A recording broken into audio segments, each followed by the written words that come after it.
Nous vous allez liboso ya poste récepteur na bino kolanda votre émission lisolo ya banganga to lisusu na mokwalelo na konti ya magazine na biso oyo to mesana kosala awa na Canal Congo Télévision nde to zananga na biso oyo boko découvrir kala mingi te awa na plateau na biso na kombo ya Aujourd'hui Mampolenge Azali Bongo, coordonnateur et organisation chrétienne Epidèse Caritas. Nayende tozanaye awa de tokolobela ba activité nyoso oyo bango basalaka kuna na kati ya organisation na bango ya Epidèse. Sans plus tarder na opesa ye maloba. Ndeko aujourd'hui Mampolenge mbote na yo. Mbote papa Olezim, mbote na balangi nyoso ya CCTV, mbote ndenge bino mo mesana que boyebi ndenge to banda ba mission na biso to banda ko pesa ba veuve ba orphelin ba malade na ba hôpitaux ba to ba subir ba injustice dans société ba to baza ba abandonné ba to baza na sika moko ya souffrance ba to nyonso baza na situation ya passe bozolanda biso boyeba ke nzambe atiki binote situation no ekoleka et vous allez témoigner la gloire de Dieu. Mbote na bino bolanda biso ngai ndeko na bino aujourd'hui Mampolenge toye kosolo na bino na makambo oyo to kosolo na wesika. Merci. Merci beaucoup ndeko aujourd'hui Mampolenge lelo tozali kolobela mingi makambo oyo bino bosalaka na kati ya organisation na bino bobengaka ya Epidèse Caritas. Mais quand pe ko ebisa biso po batebele bazolanda biso na ngonga oyo peut-être combo ya Epidèse Caritas baso comprendre te Epidèse Caritas ezanini Epidèse Caritas basalaka nini pesa biso nanu moi bref historique ya combo ya Epidèse Caritas et puis opesi biso esika yango erutaki likaniswana pour que lelo ekoma Epidèse Caritas. Merci papa Onezime, merci na balandi bolanda biso Epidèse Caritas si il faut to betali solo na yango eza euti musika vision oyo ya Epidèse Caritas qui est une organisation chrétienne des œuvres de charité, des œuvres caritatives, des œuvres philanthropiques. Histoire nango euti musika. Cette organisation est créée dans des occasions de nos jours de joie, de nos jours heureux, de nos jours commémoratifs de la vie. Donc cela veut dire que s'il faut parler en bref par rapport à Taipei Samuel Bisso, Epidèse Caritas, dont nous sommes les coordonnateurs, que je salue aussi tous les membres de Epidèse Caritas, si nous avons participé à la action, nous sommes Salaka, nous avons et puis je salue mon église, le messager, là où moi je prie, parce que Epidèse Caritas, ce n'est pas une église, c'est une organisation chrétienne de tous les enfants de Dieu, animés dans l'esprit à compassion, esprit amour du prochain, toujours travailler dans ce sens de sauver des vies humaines en danger, d'assister nos frères et sœurs qui souffrent, de restaurer la joie de vivre aux affligés, de transformer ce monde de consommation, ce monde de cupidité, ce monde de moi d'abord, à un monde de compassion. Nous sommes en train de travailler pour restaurer l'amour du prochain, parce que Christ a dit est-ce que nous connaissons souka bolingwa batebele et kokoma malili et ko se refroidir. Maintenant Epidèse Caritas ils ont travaillé pour réchauffer ce sens d'amour, ce sens de compassion dans le cœur des communs des mortels. Donc Epidèse Caritas nous sommes en train de travailler en termes historiques, chers frères et sœurs, Bolanda Bisso. C'est une organisation où d'abord, il y a un sentiment de compassion, un sentiment d'amour, un sentiment de chercher la justice, de chercher l'équilibre social. Epidèse Caritas, c'est une organisation où il y a aussi Nanzela, il y a éducation familiale, où il y a Wapito Wuti, Nzamba Pambola Baboti Nanga, beaucoup plus ma maman. Paix à son âme. N'est maman beaucoup et la bisso. Tant que vous vendez si comme on peut y aller, que on a des courabino, on a des courabino te.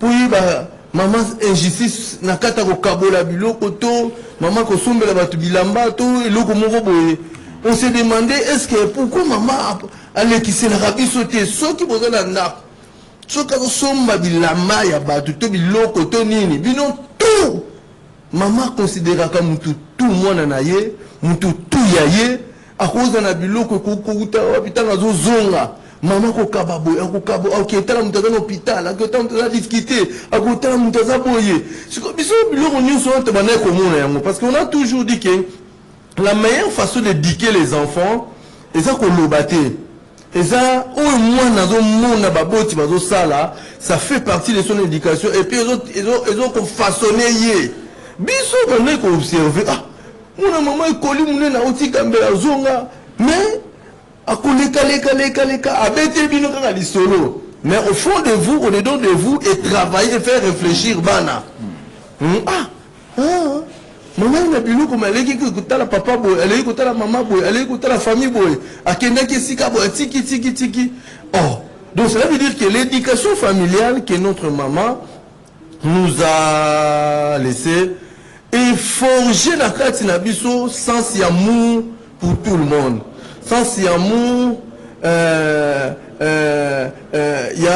ya kopuna ponate sans ya koyokela rabatumawa sans ya koyeba ke tant que vivre au travers de toi, tu peux sauver une vie en danger ou une personne. C'est par l'éducation familiale. Si va poser dans la carte nabiso, l'autre commis, pour travailler dans la carte vision au départ, il n'y avait pas encore un nom. Mais il y a qui a vie. Mais tant que commis que ça n'a pas de co, qu'organiser un cambo, ne te donner mon nom, la combo, il y a Epides Caritas. Pourquoi Epides Caritas? À part le sentiment d'amour, de compassion, éducation aux une en famille. Parce que dans le banc, on peut pas bandegoké. Église est aussi un mounene. Mais beaucoup plus l'homme. Il beau tande mutebimsara mutu ya malamu to mutu ya mabe. Quand on monde mutao yiba, escroquer, aza jaloux. Tala maman na eto papa na ye, aza na kata vie wana. Voyez, donc c'est la famille qui bimisa tout dans la société. Oh, les la famille sur quoi éducation est soutée.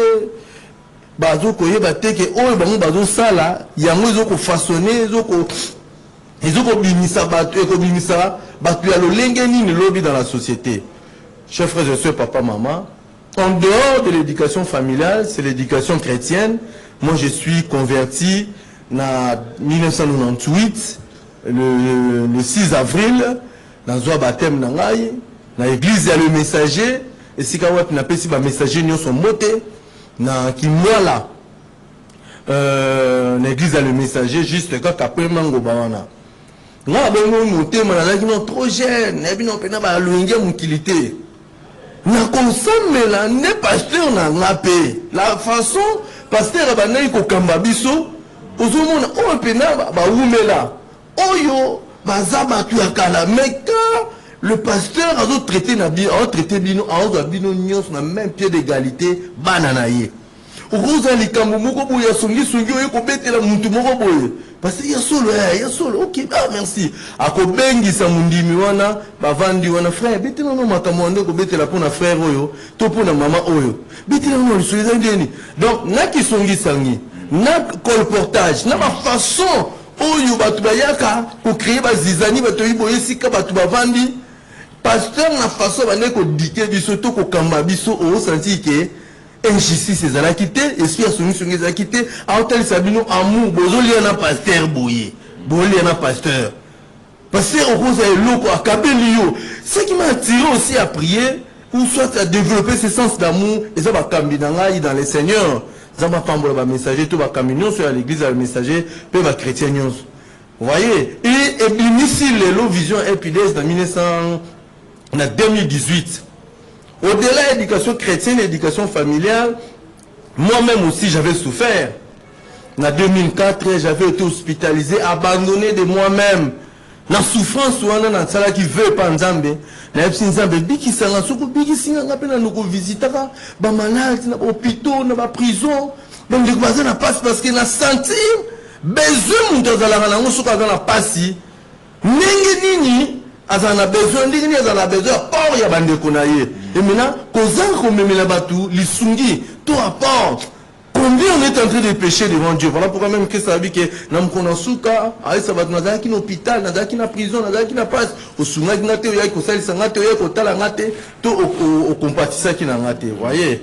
Mais dans cela qui veut, en 2004 wana. Moi-même quand j'ai étudié dans Saint-Moukassa, un enfant très intelligent, mais beaucoup de plusieurs fois dans la classe. Plusieurs fois, mais il peut arriver jour où vous voyez, direction Benginga, bureau Benginga, à partir d'aujourd'hui, toi, tu ne vas plus payer, ta situation est régularisée dans l'organisation Moroboye. Tout le monde a évité, la qui s'est dit que vous avez mais tout le monde va foutre les gens minaïval. Donc, dans 6 années, dans 6 années, il peut s'en aller, c'est Moroboye. Nous avons besoin de ce au Pamolinga, ce que Souninga. Action sociale, nous foutons la panne, nous sommes minerva, nous avons système, on va dans la difficulté. Chers frères et sœurs, papa, maman, et outil là-bas, émotion, tout là-bas, makamu, et belé au bisoto kuta et nango, il y a un poussé bisoto ça la vewana, il y a qu'au créer structure, il y a Epides Caritas. Epides Caritas veut dire les jours de joie, Epides veut dire les jours de joie, les jours heureux, les jours de bonheur. Caritas veut dire l'amour, hein, la charité. Maintenant, nous, au travers tout ce que nous avons comme aptitude ou soit comme qualité, tout comme façon de vivre dans Abisso, nous allons maintenant faire de nos jours de joie, de nos jours heureux, de nos jours commémoratifs de la vie, des occasions pour penser à nos frères et sœurs qui souffrent, pour assister les malades, les prisonniers. Tous les jours marquants de la vie sont des occasions pour nous, pour accomplir maintenant notre vision. Il y a qu'à manifester l'amour, sauver les vies humaines en danger, assister nos frères et sœurs qui souffrent. Donc, vision est Epides Caritas et Utiwana. Bon, dans mon coup de pays, c'est que nous avons la botama les 2 mai. Le 2 mai, ça joue pour la première fois Pape Jean-Paul II à Yarana Congo. Je me disais aussi que je suis un homme de 2 pains, 5 poissons, suffit pour nourrir la foule. Tout ce que je me disais là, et ça parmi les éléments oyo et constitué vision et Epides Caritas. Ah, je me suis dit, donc mon jour de 2 pains, 5 poissons suffit pour nourrir la foule. Donc, Nanzela va jour dans un anniversaire, nous allons visiter les malades, nous allons visiter les prisonniers, nous allons visiter les Bazangi. Nous allons organiser maintenant vision Epides dans le sens que tous les heureux de chaque mois, nous allons soit potama na mois wana, babala na mois wana, bazana ba jour heureux, ya ba vinga bango na mois wana. Tout mobilisaka bango basala na ba jour na bango ya anniversaire, des occasions pour rassembler les dons, aller assister nos frères et sœurs qui souffrent, dans le sens de manifester l'amour, dans le sens de leur dire que Nzambe bolingo azalaka apesaka na nzela ya batu. Yango no moni to sangisaka to mobilisaka tous les heureux de chaque mois, le corps tout dans le mois de mars. Donc programme est que les heureux de janvier, février, mars sangisa badon neto ko visiter bande ko na biso bazana ba difficulté kaka na ba orphelinat te na ba hôpitaux te, même nos voisins, non, nos frères et sœurs bazana tout autour de nous, il y a des gens qui souffrent ala muki bana tonga te luka ko liza te mekuna hein. Donc, donc c'est ça un peu la vision Epides. Il y a qu'à apporter de l'aide à nos frères et sœurs qui souffrent, bah sentir qu'ils ne sont pas abandonnés. Merci beaucoup. Merci beaucoup. Donc aujourd'hui, Mampoling, bien que vous allez qui vraiment moulaï par rapport à l'explication Nyoso, mais je pense que ils allaient quand même très important. Merci pour beaucoup. que tu comprennes quand même vision et puis historique nango ndenge otiko yebisa biso sikoyo na Epides Caritas ndeko aujourd'hui Mampolenge parce que yo ndem tozali coordonnateur yo pe mtozali visionnaire ya organisation yango. Est-ce que vous avez enregistré officiellement na ba autorité compétente ya mboka? Ouais, Epides Caritas toujours ko fonctionner dans l'état tant que dans la prison, dans ba hôpitaux, to vandi saraba document na biso et singeli pour que tous les autorisations, il y a que ça là service comme il faut. Tant que ça là la mobilisation en plein air, nous sommes reconnus dans le niveau il y a autorité, il y a quartier, il y a commune et puis partout. pour permettre surtout ça la c'est ça. Ok, merci beaucoup.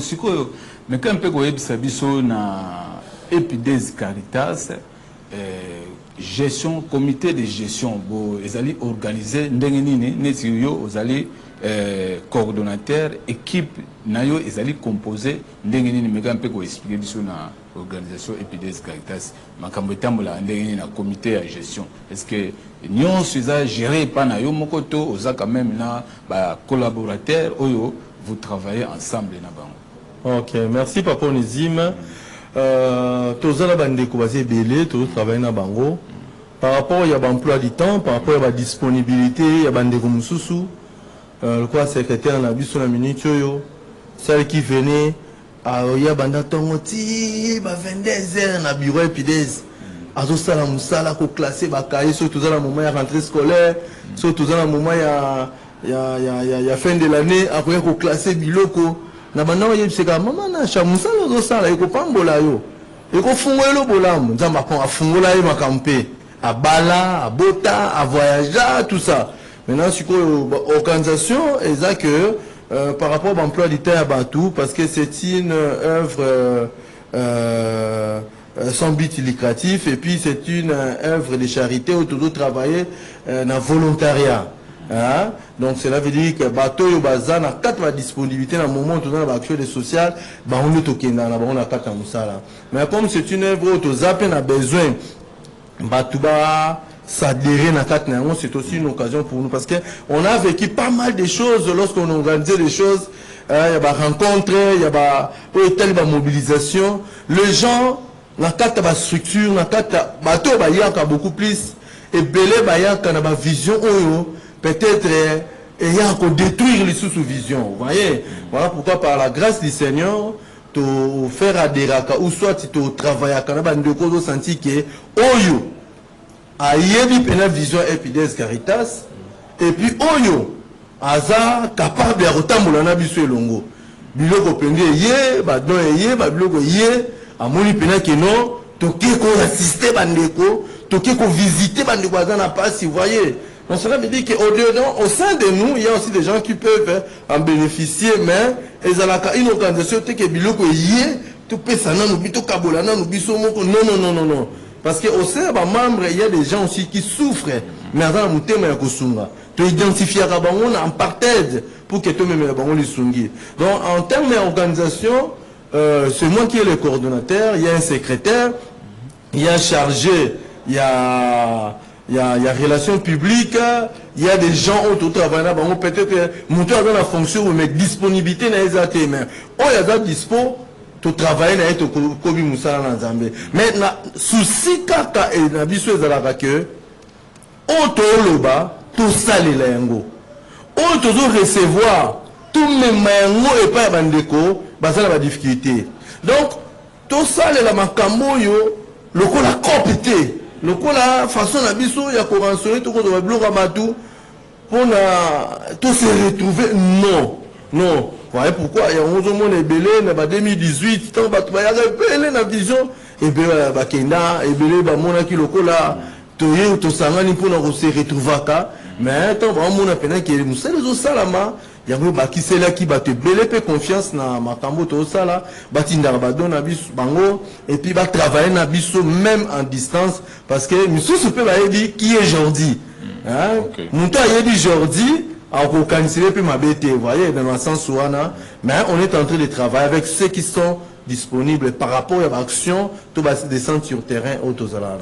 Merci beaucoup Neko coordonnateur Jody Mampolenge parce que au Epsibiso na kati ya Epides Caritas baja ya batunini oyo bazalaka na droit ya ko bénéficier ba dona bino oyo kopesaka na ba veuve na ba orphelin na ba personnes démunies vraiment sikoyo mutuna moko ezali bo arrivaka ko identifier ba vraie nécessité wana ndenge nini po ezala quand même facilité po ndenge na ebeli na mboka na biso ndenge ezala d'habitude en tout cas soki esika moko boye bazo distribuer ba biloko ba don même ici yaza concerné te batu nyonso balingaka toujours ba bénéficier na bisika oyo bazo zo biloko siko bino pour na koyeba penza ko détecter ba vraie nécessité bosala ndenge nini. Merci Papa Onésime. Pour détecter la vraie nécessité, d'abord, moi, je suis logisticien de formation. Dans ça, logistique, il y a gestion des stocks et distribution, et puis comment distribuer, comment sécuriser le travail, la distribution, surtout dans le milieu public. Surtout dans le milieu, tout ça. Et puis, comment les sécuriser pour que au servir peu bandeko et ça.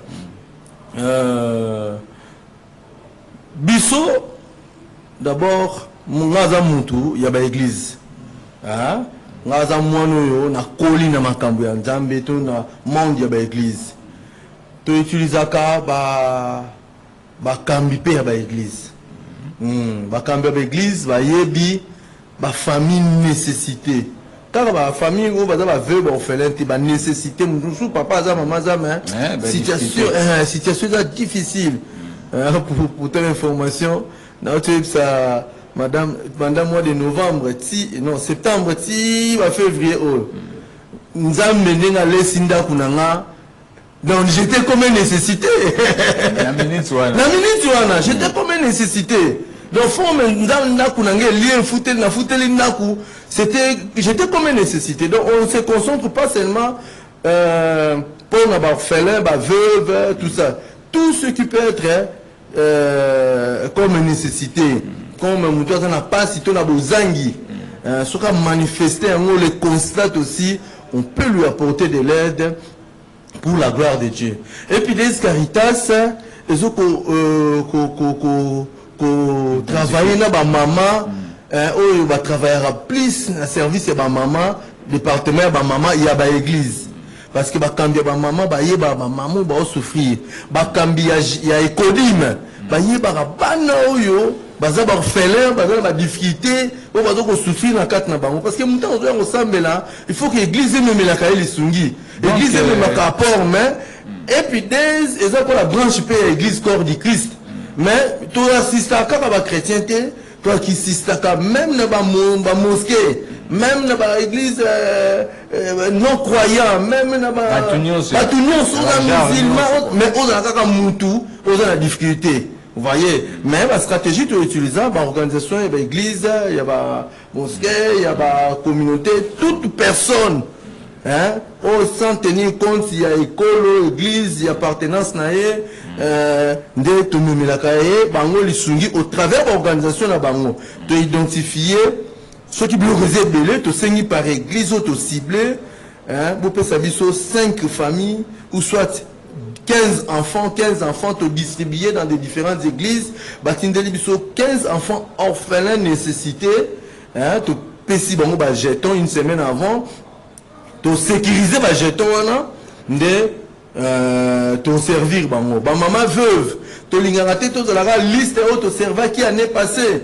To bateau to serva kaka bangunde to serva non mutu musu na minute à cause de la nécessité mais étant veuve étant orphelin mais vie sociale peut qu'on changer il on a garder liste mon côté parce que na ekulu sou bateau là qui misa to lokola ba crucifié mais il y avait un crucifié qui a donné la vie à un autre crucifié donc tu peux être orphelin tu peux être veuve mais tu peux aider tu peux sauver une vie en danger. Tu peux assister quelqu'un qui souffre. Titre, il y a qui orphelin qui veut voir et un péché noté aux alamoutés mais comme les swingés pas bateau ata aux anango. Vous voyez. Donc cela veut dire que nous assistons vraiment des vraies nécessités et puis to actualiser la liste na biso pour nous permettre que tout toucher pénal cible parce que souci na biso ezalaki orphelin mutumoka zangaki a trouvé consolation a trouvé lisungi na acte obiso tozoko sala envers bango bakumi sans âme vous voyez Donc, tu identifies à cas, même parmi nos voisins, même les membres EPIDES Caritas, parce que il y a des visions. Ce qu'on y a le couta na quatre na structure, on a ma couta na yo.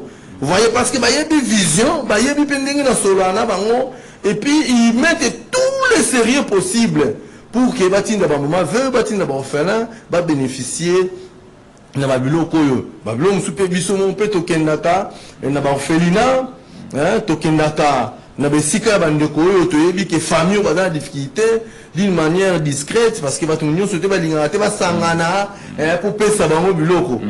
Mutu so na pasi mais okoya te. Tu utilises un membre qui a une adresse boye tika biloko et pas famille tika biloko et pas famille tika biloko et pas famille batum super yo karabiso ah papa n'a la difficulté ma quasi solo ça va enregistrer jour ya ba doyer tu assister bango to bengisi bango ba utaka partout na ba commune nyos na ba Kogelos na ba Kingasani na ba Banal hyper mais biso toza beaucoup plus siège est beaucoup plus na Mbudi na avenue Makwala numéro 1. Ok, merci beaucoup ndeko aujourd'hui Mampolenge nazo pesa pe merci aussi na bino nyonso bozolanda émission na biso lisolo ya banganga toza awa ndenge bozo yoka biso bozolanda biso na ndeko na biso aujourd'hui Mampolenge oyo azali coordonnateur ya organisation chrétienne EPIDES. Alors ndeko aujourd'hui Mampolenge impact nini soit sorte nini ya biloko oyo bino bozala nango posa pona ko distribuer et pas ya ba nécessité et puis na éviter ce qui quand même aussi au sala constat to au sala constat na impact biloko oyo bo pesaka ba nécessité o esalaka na ba vie na bango. OK. Ndama Pambola, je crois réalisateur, où ils ont activité na biso Moronzambe où ils ont activité en dehors de l'action sociale tout ça là où ils ont activité en plein air, ma conférence, ma mobilisation en plein air tout ça là pour parler de l'amour. Nous dans EPIDES, on ne parle que de l'amour. On ne parle que pour on travaille pour réconcilier les familles, pour pousser les gens à se pardonner. C'est encore possible de vivre ensemble. C'est encore possible de pardonner ton frère, d'oublier le mal qu'il t'a fait. Ce sont des actions, tout ça là, beaucoup plus en plein air, et puis il y a une conférence, tout ça là. Pendant qu'on utilisait, pendant qu'on s'est référé à la question, une buto recevoir. Chers frères et sœurs, papa, maman, la Bible dit, on ne donne que ce qu'on a. Tout ce qui est disponible, nous tous on a besoin de ça soulier, un peu ça ordinateur, un peu ça biloko rolia, un peu ça boue. To lukaka en matière ya biloko rolia, to lingane ko sécuriser yango. To senga bandeko, soit to tindi mbongo na yo, soit au sali bacha, au tindi biso facture à retirer. Donc la date il faut que tel boye, ya ko sala descente de permettra sikoyo toke à partir à fonction ya facture à retirer toke ko za biloko wana to ye na mona siège to tche na mutuka s'il faut to ça la déplacement c'est to bengisi bandeko s'il faut baya ko zongo na niveau ya bureau donc biloko rolia to lingaka vraiment to sécuriser yango mais en terme ya ba biloko ya kopesa nini o nyonso mutako kopesa hein ndenge la betelaka non c'est une machine propre, il y a bien, il y a sika, il y a film, il y a tintin pour la moine. Surtout que frère, mon boy, azama yele, azama fait situation difficile. Ah, on me tourne pena boy, na kanga machine yo pour na moine, na tala ba film ma tintin, et ah, la longue ba film, na bi frère zo machine va utiliser. Donc ça veut dire que on ne donne que ce qu'on a. Et puis qu'on kanga kamute matin na pasi ya baninga. Chers frères et sœurs, nature biso ba congolais to komuna yango, mutu aza na pasi ozo kozwa image okanga photo. Mutu aza na difficulté ozo préférer ozo la mutali poso ko annoncer na place que osunga. Na place que osunga. Hein? Ozo mutali poso ko annoncer mort ya kinga. Na ba photo pour publier. Pour publier. Pourquoi? Ça c'est pour sauver vie à Batou. Et ça insulte le thème à Batou. Ozomona kola Bimastar na situation ya passe ya mutaza. Juste makambo tsoloba na utsomona il y a pas longtemps, je pense que c'était la semaine passée, image moko tata moko azalaki kumba mutuka na ye, azalaki na volant a piqué crise. Na venu poids lourd. Mais il fallait quand même bateau, ba rapidité, ba kufongola ba yeba, qu'est-ce qu'il est ba memaye na hôpital mais na moni nga bateau, ole ba sala yango bazokanga kanga bateau, ba photo, bazokanga ba photo pour bazo publier, bazokanga mais ti mutu aoyaka ko kata mutu. Ti mutu aoyaka ko kufa. Donc peuple congolais, sans il y a compassion, sans il y a amour, sans il y a qu'on travailler pour sauver ma vie à bateau. Et ça se soutient. Ou tout le monde a pris à Koboma. Tellement comme tout bika na este kuna.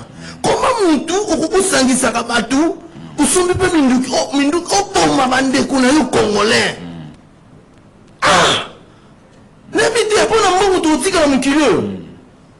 Pona bozuya banda kunyoso to tika ngona mukilo. Biloko za vanité de vanité. Nyonso kotika. Nyonso kotika là. Tu te donnes les luxe. Il y a arme pour poison, surtout pour utiliser jalousie pour la couture. Non, comment ma place sur raisonner. Mais raté, tous en dingue mon côté. On m'a dit que Nzamba existe, Nzamba za, n'est pas Satan za. Au départ, mais mon père m'a dit, Jordi Kokamoangote. Il prend plaisir à la miséricorde. Satan plutôt, il prend plaisir à faire le mal. Voilà pourquoi les enfants de Dieu, nous devons travailler, restaurer l'amour, démontrer à l'amour, au monde que Dieu existe, démontrer l'amour de Dieu pour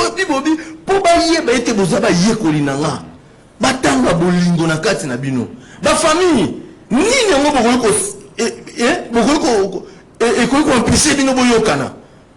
pona nini ndeko na openo yeri ke ndeko na na pasi mukangi mutema oboye ko sunga ye oboye ko tala na hôpital oboye ko visiter ye oboye ko assister ye à cause de ma beto makambo sala kitwa lobaki inconcevable nature ya mitema wana eze belé na kati na bato esprit à pardon ezate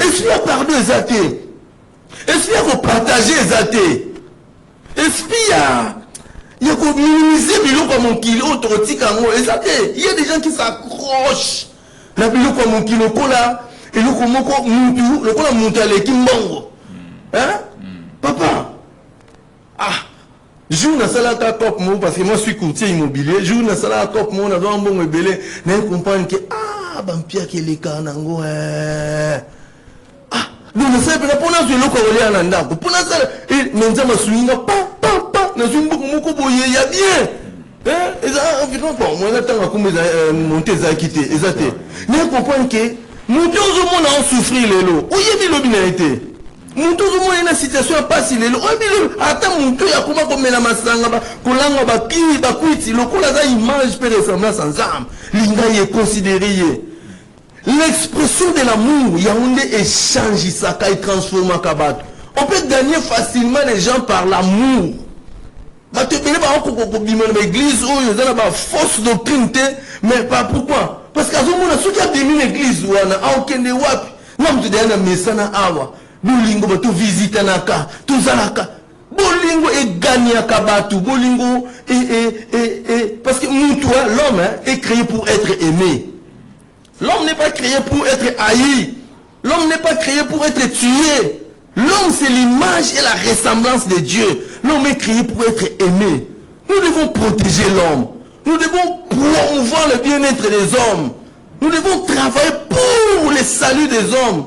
Parce que Nzambe, nakatabo Nzambe na atiki trône, alati nzoto, ayena mukiloyo, pour faire la vie sur les coulous. Tala musala Nzambe, yeso sala. Innocent. Hein?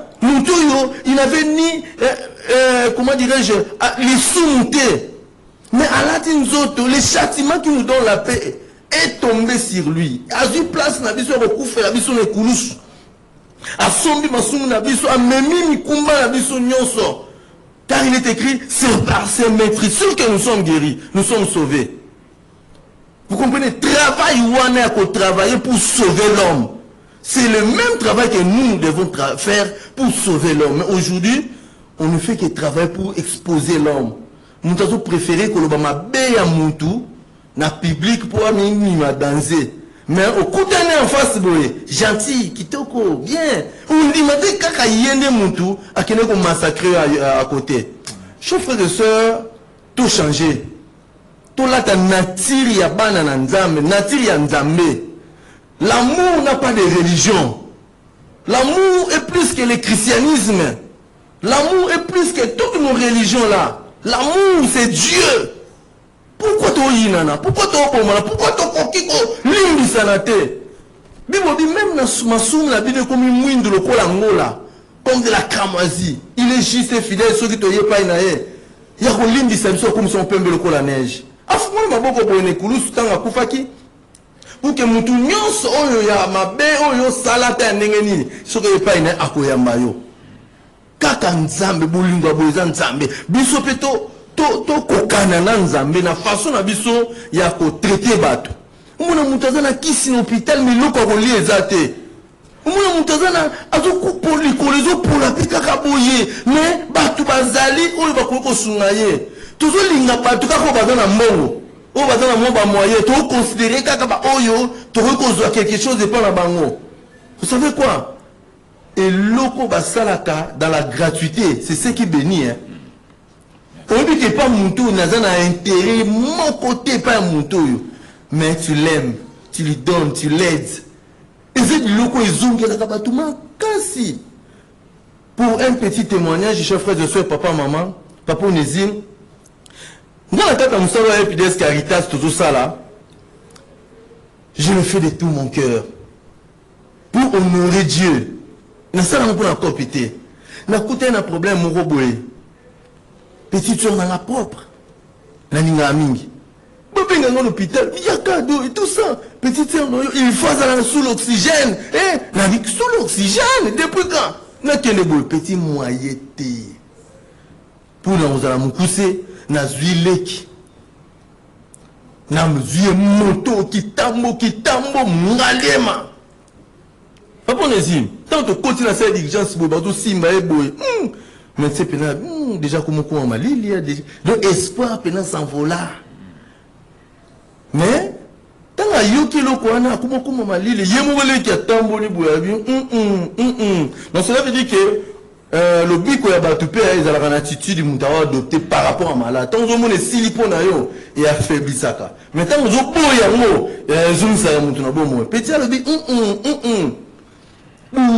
to koti ba radio ba ine obeze rwana to atali ba radio ba bengi nani yaya mampolenge awa na yewa na responsable na yewa na azana ni pona yo oh non c'est ma petite c'est toi le responsable ici na bi oui ah docteur penana équipe nyos ba leli ozo senti que désespéré ba bi cha cliché na écran mongo ba omoni ba kumona amela cigarette te amela radio nini ote masate ah ba poumon nyonso eza abîmé vraiment abîmé mais nous allons prescrire les médicaments résultat ya kisi turotala ningeni kisi ko réagir ah ba pesa biso chambre premier jour deuxième jour na ebisa nzambe papa na ebisa nzambe ndenge ba fele ba veuve ba yaka na bureau Epides to kenda ko visiter bango bazala kana sengo to ba bima kana sengo to ba yaka ko zwa lisungi nzambe ngape na besoin na bima na ngalema on sengo na leki nanga soki makamu oyo na sala yango esprit ya cop tika leki nanga mais soki na sala yango pona ko honorer kombo na yo ah wana to sisaki ko kabola bakaye to assistaka ban ebele na rentrée scolaire wana na biso nzambe soki na sala yango pona cop Nzambe tikale ki nanga akufani na ngalema parce que même na miso ba médecin espoir les a souté na katikati ya butu na mona na olota mbetu ya petite sœur elongo ngalema pompage mbudi ba kotisa mona biwa Epides basana nzambi bale ba tomboli maboko liboso Epides moko mwasi mobali ba tomboli maboko ba prier pour nae na surtout que bon songe na bi ah nzamba yoki lo sambo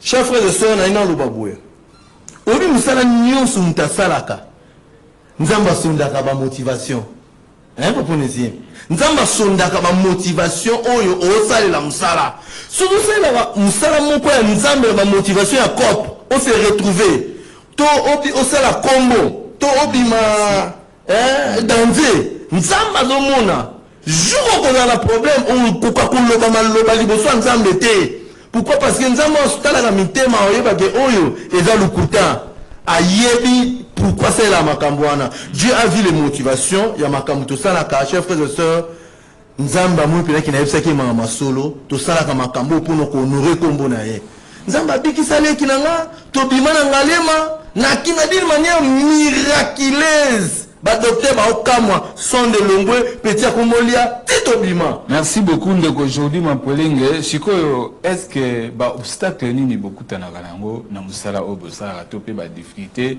nini majeur oyo bino beaucoup tanarango na ère ya peut-être ya récolte et puis ya récolte ya badon et puis ya distribution ya badon. Ba obstacle ba difficulté ezamo ebele d'abord musala auto sala bato bakokaka ebele ba abuser bato bakoka su ko pesa bato confiance les sous-souté yonzo mo wana kapu na bango moi mutu mususu aujourd'hui tala ye munene à cause de bambongo ya ba epilepsie oui moko leli yangwana nzamba tigala ka nzambe pour bato mususu ki bazala ki ngo ba nzambe mais bato mususu ba boma bango pour ozo mutazo ibate sacrifice nini mutazo ko sala puna pour réaliser le rassemblement à la rentrée scolaire. On a assisté 320 enfants. Nous sommes par la grâce de Dieu, je ne m'enorgueillis pas. T'ont mobilisé, comme les gens ne croient plus. N'a pas tout.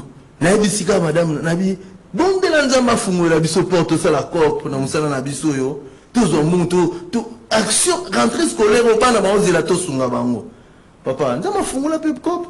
Il y a bien tout participer presque à 80%. Si pour ne pas dire au-delà, il y a action sociale au salaire qui a assisté 320 enfants. Vous voyez, oui, tu participes à 80%. Bon, il y a bien son mot, tu vois, tu tiens pourquoi? Parce que tu dis que Dieu se glorifie dans ce que nous faisons. La difficulté, c'est que les gens ne nous croient pas. Les gens, l'église, donc cela veut dire que tu dois vivre un moment pourquoi et puis tu as un partenaire permanent on se débrouille par rapport à la mobilisation même l'autorité à Moka tu as besoin de moyens vous travaillez même de loin. On est qui na rentré na fin de l'année. La fin de l'année, tu as babiloko pour te payer sa maman veuve, ba famille de mini, pour balier na bonne année, voyez. Donc ça veut dire que tu résoudras ka, tu payes sa solution et ba problème est belé social. Il y a ba toi cause na kana hôpital, situation mo passe à na épidémie, passe à lisungi. Tu es obligé à faire quelque chose, voyez. Donc ça veut dire que toujours travailler. Papa, maman, nous avons besoin de partenaires. Tu peux te dire que par mois, je vais commencer à contribuer na 2000 francs, tu as 10 000 francs, tu as 100 $, tu as une mobilisation, une conférence, tout ça là. Une conférence, tout ça là pour parler de l'amour, tous les sujets liés à l'amour. Et c'est un moyen, et c'est un bon. Le 28 mars, on a rencontré à Mounene, il y a qu'on rassembler tous les enfants qui veulent honorer leur maman. Le 28 mars, tous les enfants qui veulent honorer leur maman. Soit maman, soit même à ta maman Koufa, tu partager des bons moments. Tu passes à parents à biso, tu passes à parents à biso, conseil malade, biso. Nous allons parler de la femme, nous allons honorer la femme. Merci maman. Vous voyez, tout ça, ça demande des moyens, ça demande de mobilisation. Il y a un tout na bino, il y a une télévision, à CCTV, pour nous na bino expressément participation na bino. Nazo pambola makasi maman moko, maman Lilinjuka. Maman natika bisotin, bureau na epides wana, ozo mona bureau wana. C'est sa participation efficace pour na bureau le bureau EPIDES. Vous voyez, on n'a pas de moyens. Ceux qui ont un de partout pour kozala, pour pessimisme confiance. Tout ça na bino musala oyo. Tokobi ki samili mo batu belé. Et puis nzambo amona ka misala ya batu na kuku. Batu azo jige au kabarate mais bazo bate yo opsungaka opesaka au travaillaka na EPIDES Caritas même de loin. Dieu se souviendra de toi. Tu auras des mots à dire quand tu seras malade, comme il le dit Psaume 41. Heureux ceux qui se souviennent des pauvres. Le jour de malheur, l'Éternel les délivrera. Le jour où il sera sur le lit de l'hôpital, l'Éternel les guérira. Vous voyez?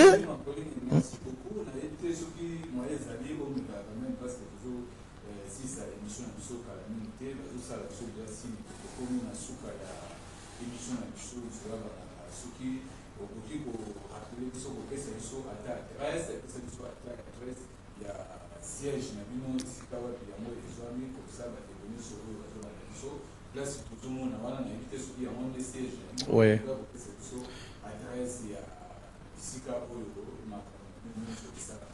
Tozan na Mbudi, na veni Makwala numéro 1. Mbudi eza wapi? Mbudi eza na Munga Fula. Ozui soza na kitambo to ipen, ozui moto kiti to transport ozui kiti na pompage. À partir de pompage ozui Mbudi. Tant ozui Mbudi oleki ka terminer sa oya liboso ya mkie.